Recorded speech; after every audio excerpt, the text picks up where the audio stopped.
ഇന്ന് എൻ്റെ ഇക്കാൻ്റെ ബർത്ത്ഡേ ആണ്. അപ്പോൾ ഞങ്ങളൊരു ചെറിയ സർപ്രൈസ് കൊടുക്കാൻ വേണ്ടിയിട്ട് പോവാണ്.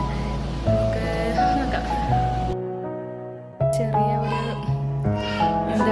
പ്രിപ്പറേഷനൊക്കെ കഴിഞ്ഞിട്ടുണ്ട്. ബിരിയാണി, ചിക്കൻ ബിരിയാണി, തൈര്, പിന്നെ പപ്പടം, പിന്നെ മീനച്ചാറാണ് എടുത്തേക്കുന്നത്. നാട്ടിൽ കൊണ്ടുവന്നതാണ്. ഇതിൻ്റെ പ്രിപ്പറേഷനും കാര്യങ്ങളൊക്കെയാണ്.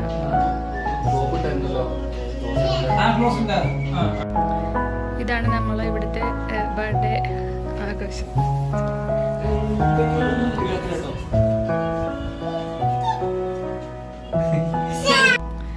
ഇതാണ് നമ്മൾ ഇവിടുത്തെ ബർത്ത്ഡേ ആഘോഷം.